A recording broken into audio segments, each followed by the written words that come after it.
All right, Kate, thanks so much for being on this podcast. My first question that I have for you is, tell the audience a little bit about yourself and how you started the work that you do today, and we can go from there. Yeah, Laszlo, thank you so much for having me. I'm so excited to be on. A little bit about me. I live in the city of Detroit. So I live in Detroit, Michigan, and I am the founder of One Girl Revolution, which is a nonprofit multimedia organization that highlights the stories of world-changing women and girls. And I founded One Girl Revolution because my background's in PR and media, and I saw such a need for all people's voices to be heard, right? There are so many situations where we all might feel forgotten about or ignored. I know that's even a big part of your podcast is helping people that are often forgotten about or marginalized feel heard and seen. And so for me, I really wanted to focus on women and girls. And so it started as a podcast. So the One Girl Revolution podcast. And I thought if I could just do 10 episodes, because the majority of podcasts only do seven, if I could do 10, that would be a big accomplishment. And 10 turned into 20. And now we have over 285 episodes of the podcast. We have two documentaries. We were nominated for an Emmy Award. And then One Girl Revolution just continues to grow and evolve as a multimedia nonprofit organization. So that's a little bit about me and a little bit about One Girl. So what do you guys like? What are some of the topics or themes you discuss at One Girl Revolution? Because I don't know how you guys did it with the start of your podcast and how that sort of translated it to your nonprofit. Yeah, so many different topics. And when I first started, I thought, well, I want to have 10 different types of stories, right? Different women and girls who were making some sort of social impact. And then we've grown and evolved from there, but we've highlighted mostly it's nonprofit founders. So I mainly focus on nonprofit founders, but in recent months, we've been focusing on a variety of different stories and topics because I really believe that each and every one of us, no matter who we are, and not just women and girls, that we have a purpose, that we have value, and that we have some sort of imprint that we're meant to leave on this world. You know, I talk a lot about we're as unique as our fingerprint. And so if you think about that, we're all meant to leave an imprint on this world. And so it doesn't just have to be nonprofit founders that we highlight. It can be any woman and any girl. And I think there is such a need for these stories to be out there. But to answer a little more specifically, I've had survivors of human trafficking. I've had children who started nonprofits or some sort of social impact. I had the lasagna lady on who makes lasagnas for people in her community for free and posted on Facebook. But everything from people who are starting social enterprises. So Rebel Nell is a local social enterprise and they make jewelry out of fallen graffiti art in the city of Detroit.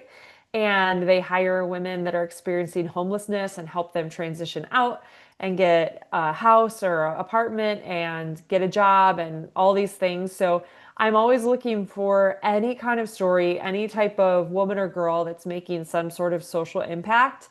To me, that's what a one girl revolution is. Mm-hmm. My next question is this, because I know you said that the reason why you start One Girl Revolution is to tell, the stories that have been forgotten or overlooked. So I'm wondering, like, because I know you have a background in PR and in general. So Yeah. my question is, what are some of the stories that are often forgotten in the news landscape media? Because I come from that journalism background. Because Yeah. oftentimes I sort of see that too, where like stories are often overlooked or not told, or th that kind of thing. So from your perspective, what are some of those stories that have been forgotten that should be told more? Yeah, so many stories. I think and you can relate to this looking at media or being in like the journalism space. Um, so many stories these days is politicized, right? Everything is Right. divisive, everything is politicized. Excuse me. Everything is politicized. So we don't even look at other people. We're trained not to look at other people as human beings. as people that have reasons why they believe what they believe, reasons, experiences, stories. We're taught to see other people as they're either with me or against me, right? Or we either agree on politics or we don't. And everything's gotten so divisive, even on social media. And so for Hmm. me, it's so important to focus on real stories. And I've always been a very curious person. And I think that really stems specifically from my mom, especially from my mom, who trained me to think about even as a little kid, like, okay, everybody has their own difficulties that they have to deal with, right? Like we might have a disability, or I have a really rare immune deficiency. My brother has autism. Like we all have our things we have to deal with, but also every person has reasons why they believe what they believe. And instead of just jumping to conclusions about who we think somebody is, we need to listen to them and we need to like go to into conversations with an open heart and an open mind. And so that's really what's so important to me in this world. And I think it's really missing. That's why podcasts like yours, like One Girl Revolution, all of these are so important because we need to create the spaces where we see each other as human beings and really open up conversations. And that's not happening for the most part in media. Hmm. Yeah, because I remember I was watching a sort of podcast episode last night, and oftentimes, like you said, it's often politicized. News is often politicized, and it's often kind of like, tribal, like us versus them versus like hearing them out. Especially nowadays, where we're all in a s- we're all in sort of these media silos that Yeah. people get so stuck on. So yeah. We surround ourselves with people. We do it to ourselves too, right? Where Hmm. we surround ourselves, we follow specific people, or you see during different election cycles where people are like, "Oh, I unfollowed them because of X, Y, or Z." That is not a healthy way for us to live. No. That has never, as far as I know, in history happened, especially to this degree, right? Like you used to live in community with people and get to know your neighbors and like do things together. And now so much of what we do is online, which I think is great because it's been a great connecting force for so many people. But it Hmm. also is so divisive, right? Where we just like, we bury ourselves in our silo and don't listen, don't hear other people out, don't act curious on trying to understand where other people are coming from. And so that's a big part. It's been difficult, I'll tell you, because there are times even in the podcast where I want to talk about politics. And my background's actually I got into PR and media because I wanted to be a political commentator. That's how it Hmm. started. And now I don't do anything in politics. Um, I have to be really savvy to keep the podcast out of politics and out of policy and say, let's focus on our commonality and like, let's talk about the real people that are making impact, not just sitting around waiting for politicians to be the change. Yeah. I I just kind of feel like my podcast is like that as well. My podcast is not about politics. I try to not get into that because, Yeah. people tend to be like all sort of opinionated, let's say that. So I try to take the politics out of it and then focus on the real stories of Yeah. Good for you. Good for you. And it is difficult. Like that's the thing is it can be easier. Sometimes it's easier to just be in your own little silo and say, you know what, I'm just going to build this podcast around me and my own beliefs, and I'm only going to have people on that agree with me.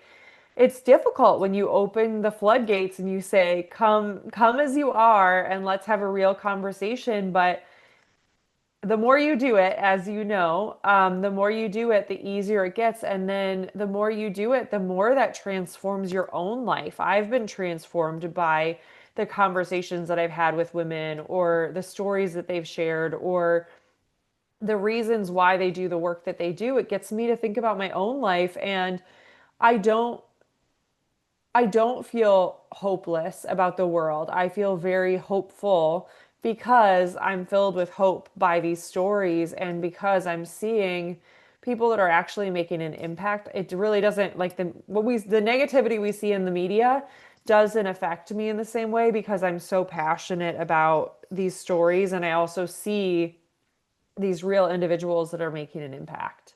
hmm And so like when it comes to like because I know oftentimes, generally, people tend to like talk to people who share that same kind of view, same perspective. But oftentimes you need to like you said, listen people out, who might be different from you, who might have a different perspective. So was there any point, during the podcast or during your nonprofit that you were like, maybe I should look into what this person has to say, look into this person's point of view?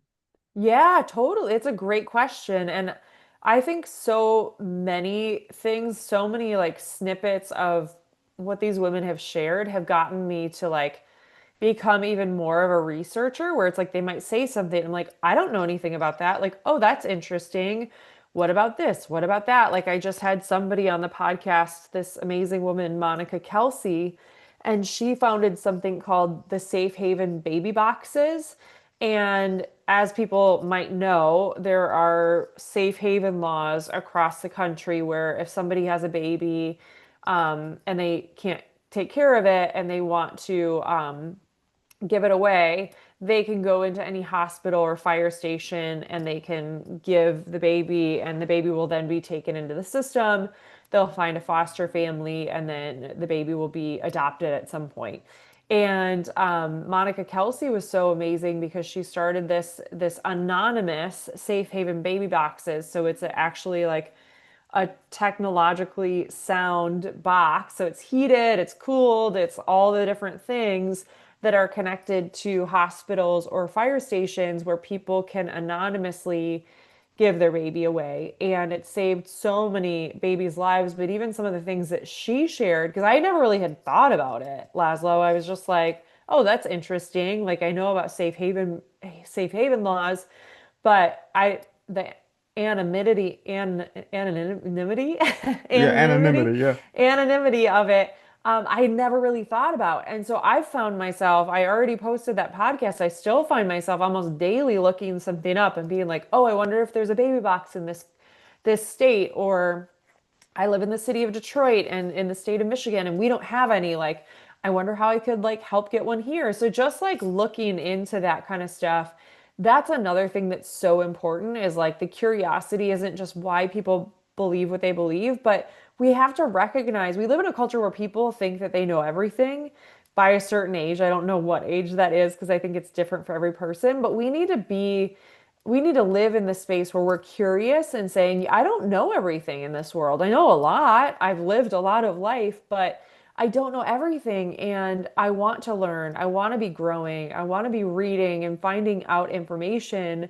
But in the land of TikTok that we all live in, is everything so quick, and we need to find more opportunities to learn and grow and recognize that we don't know everything. hmm And and I don't know if you've done this a lot, but like have you like do you can you think of any sort of podcasts that you've listened to or that you've heard of that made you sort of say, hey, this what they're talking about is different from what I'm sharing, this is interesting. Yeah, so many. And that's what I think is so great about podcasts is podcast, and this was something I hadn't thought about before I started the podcast, but it's something that I've kind of learned and come to appreciate so much is so much of media is these quick sound bites, right? hmm Where you do an interview, even like I do an interview with you for 3 minutes and you pick one sentence and I'm like, that's not what I said. Or that's like not what One Girl Revolution is, but that's what media is. It's become so um, this quick turnaround, or you do a 3 hour interview and they pick the 30 seconds that you're like, that's not what I was saying. That's Yeah, a not what viral clip. Yeah. a viral clip. That's what they're looking for. And so, what I love about podcasts is it really is authentic, right? There are going to be podcasts where people they edit them, or, I'm sure that there are podcasts where they edit them for those sound bite clips. But for the most part, it's people like you and I having conversations and saying, like, hey, I'm sure you have an interesting story. Let me just create the space for you to tell the story that you want. And that's really what I've done with One Girl Revolution. And I know that's what you're doing. Of course, we have to ask questions to kind of help curate the story, but for the most part, it's women can come on the podcast and say whatever they want to say, and I think that that is such a special attribute to podcasts because it really does give us more space for authenticity. Hmm. More space for us and authenticity. That's an interesting point because oftentimes, because like I said, I come from a news media background, and oftentimes it's important to have authenticity, but then media nowadays, as I have experienced as a journalist myself, media has become um more partisan and not as truthful, or not as, it doesn't seek the facts, because that's what I came to learn as a journalist. We seek the truth and report it. So Yeah. how has sort of the media landscape have changed? Because the way I see it, it used to be more truth telling, fact-based work, but now it's kind of all on a partisan scale. You know what I mean? Yeah. Yeah, it is really interesting, and I think it's still changing every single day. And there was a story that came out today just about how I think it was a CBS story, how it was the editors had censored specific parts of the story. And, there people for years have been saying that, different people have been coming out and saying, like, oh, I was censored, I'm a reporter and this editor censored my work or this publication. But it seems to be happening more and more. But on the flip side, there are more outlets or more opportunities for us to become the outlets, right? With social media, we've seen in the past couple of years how different influencers or other people on social media have almost become their own news outlets, being truth tellers. And because of that, more of those people are finding getting media credentials for events or the White House press corps. It's interesting to see that there are like podcasters and influencers in those different avenues, which we've never seen before. So yeah, I think that there definitely is more censorship happening, but on the flip side, there's also so many more opportunities for us, and the responsibility comes down to us, right? To be Yeah. the world changers, to be the truth tellers, to do the work, because as you know, podcasts are not easy. It's a lot of work to do a podcast, Oh yeah. and interview people, and all of people don't realize how much work it is. But we need people to find what is your thing, what is your interest. Do you want to have a podcast? If you do, what is a good thing? What is the aspect of it, or what is the vision for it that can be that change that we want to see in the media? Or if you're a writer, write. If you're on social media and you can use your social media for good, do that. Whatever your thing is, we can all play a role in making sure that media in all of its different versions is more of a truth telling Hmm. Yeah, space. because oftentimes, independent media has become more dominant, become more of the dominant media, in my opinion. Totally. Yeah, and people are looking for truth. We all should be, right? I'm always just on a search for truth. I want to know what happened. Uh-huh. Even on like crime shows and stuff. I'm like, I should have become like an FBI agent or something, or some sort of investigator, a detective, because I just want to know, like I want to know what happened. And that to me, that's always with media too. It's like I want to understand, or with the social media, the with the different guests that I'm having, and women that I see on social media, where I'm like, I want to understand, like I want to understand your story. I want to understand why you believe what you believe. I want to understand why you did what you did, all of those different things. And that's so needed. Yeah, my next question is, what have you learned in doing this kind of work, both with the podcast and the nonprofit, One Girl Revolution? Gosh, I've learned so much. It's been, let me think. It's been almost 7 years since I launched One Girl Revolution, which is Wow. crazy to me. And I think um, one thing is to be surprised. I'm so happy that when I launched One Girl Revolution as a podcast, I didn't know that it would become a nonprofit necessarily. I didn't know how much work it would be. I didn't know how much work it would be to like continue the drum beat to keep the up the work. So I've learned to be I've learned to appreciate the surprise and not try to plan everything and not try to curate everything in the most perfect way. I love to be surprised by the guests that I have on, the stories, the impact, the response that we see online. But also, I'm happy that I was surprised at how much work it would be because if I had known how much work it would be, I probably never would have started it. And now I feel like I've gone too far that I can't just stop now. I'm like, okay, I already know how to do this. So, Hmm. um, it's really important for me to do that. And then I've learned a lesson from every single woman and girl that I've encountered through the podcast. And it's anything from the way that I look at the world, that they've challenged me to look at the world in a different way, or they've challenged me to look at other people, my neighbors, my friends, my family members in a different way. They've opened my eyes to things.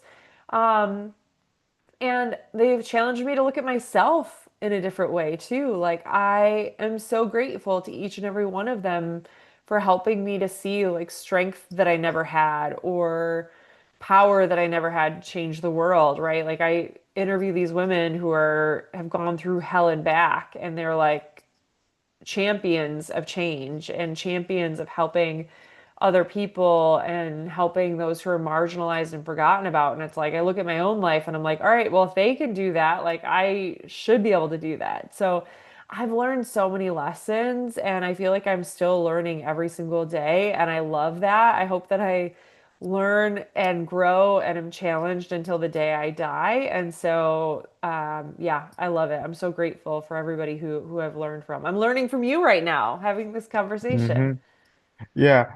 Are you still doing the podcast? And if so, what can we anticipate from the upcoming season? Not sure what season you guys are doing, if it's like what guests you will have on or what season you guys are currently at. Yeah, so we're wrapping up this year's season. So let's see, I've been doing this for 7 years, so we pretty much have 7 seasons of the podcast. So next year I'm gonna take a little tiny break. Usually I take like January and February off, but we have so many stories that I want to tell, so I think I'll take a shorter break. We'll probably be off for January. We're going to go, our podcast will go. So it's the One Girl Revolution podcast. So that's on Spotify and YouTube and iHeartRadio and Apple Podcasts, everywhere you listen to podcasts. We have 2 more episodes in this season. And then, yeah, we'll kick off again probably in February ahead of Women's History Month. Um, and yeah, I think we're going to continue doing, we started a campaign called Every Woman, Every Girl.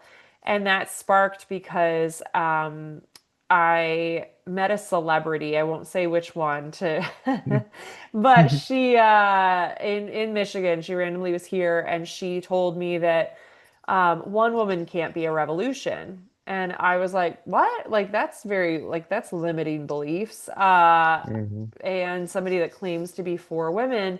And so that's how I started expanding. I was like, it doesn't just have to be nonprofit founders, it could be anybody. And so I just have found so many interesting stories, whether it be my friend Katie McIntosh, who's a casting director for reality TV and a producer. She's amazing. That's like what one of people's most recent favorite episodes, or Monica Kelsey from Safe Haven Baby Boxes, or um, yeah, I mean, just so many, and there are so many stories out there, so it'll definitely continue. But I'm expecting next year to continue to have a little more fun. I'll change it up a little bit. I'll probably do some collaboration episodes because I love connecting all of the women too. So, um, I'll probably have a couple of episodes where I have a mixture of different nonprofits and different guests on and kind of talk about collaboration and supporting one another. So, yeah, people can check it out. But like I said, there's over 280 episodes, so there's so much to go back and listen to. And I tell people just scroll through and see what topic or what picture pops up to you, and you're like, oh, that one looks interesting, and listen to it. Yeah. Are you gonna take the One Girl Revolution podcast out on the road? Are you gonna like do the One Girl Revolution podcast in front of like a live audience, or will you do One Girl Revolution themed podcast events in the This is a future? great question. This is a great question, especially going into 2026. So, yes, my hope is that we do that, that we are able to bring One Girl Revolution. We have women all over the country who have done amazing things, and I would love to do meetups different places. We did our first official event last March for the kickoff of Women's History Month, and we filmed a live podcast episode, which was really cool. We had over 25 women. People can check it out on our YouTube page or on our website. But it's a really cool thing to go back and watch. And then this year, we're going to do something a little bit different. So it's not going to be a live podcast, but we're actually going to do like a live art exhibit in the city of Detroit on March 1st. So people can come and like look at and read the different stories. They can watch our documentaries, and then we'll have some women there in person that will be able to share about their work and their initiatives. So, but past that, beyond that, yes, I hope that I will. I don't have any specific plans to, but that's definitely in the back of my mind. I'd love to go to college campuses and empower women and girls to see their value and their purpose. But also, I think everybody needs to hear our message, not just women and girls, that each and every one of us needs to see that we have the power to change the world. And so I hope to be a big part of that going forward. Also, will you be doing those kinds of things on a global scale, like around the world? I do hope so. Yeah, I hope to grow. I actually did my master's degree in Dublin, Ireland. So I still have a lot of friends over in Ireland, and had somebody recently ask if I would bring One Girl Revolution over to London. And then it's also needed all over the world. So I would love to do a global tour of One Girl Revolution and find more ways to get those stories out there. So yeah, you're definitely, I feel like you're mapping out my couple of year plan, my 3 year plan or something. Yeah. So my last question is, what do you hope that One Girl Revolution, what do you hope that this will do to sort of help women and girls feel empowered and feel sort of um have a sense of empowerment, self-confidence, that kind of thing? Yeah, my hope is that One Girl Revolution can be the vehicle that reminds every single person, not just women and girls, although women and girls are our focus, that it reminds every single person that they have value, that they have purpose, and they're as unique as their fingerprint, and that the world needs them, that they were here for a purpose, that there's a reason why we're here on this earth, and that we have a unique mission, a unique imprint that we're meant to leave on this world. And so my hope is that One Girl Revolution can do that, and especially in this day and age with you know, mental health issues through the roof, and people really struggling with purpose and struggling with seeing their value, and bullying, right? Kids dealing with bullying. Like, Hmm. if we all saw our uniqueness and saw the power that we have, it would drown out all of those voices, those negative voices. And I know that we can all relate to that. Was terribly bullied as a little kid, and just because of my own health issues and my own differences, the way that I looked different. And so I just really relate to that. And I don't want any other kid or any other person to feel the way that I did. And so I really hope that One Girl Revolution can be one of the vehicles. We're all called to be a part of the change, and we all have power, just like you with this podcast, to help people to see their value and their purpose. But I hope that One Girl Revolution is one of those vehicles for sure. Hmm. All right.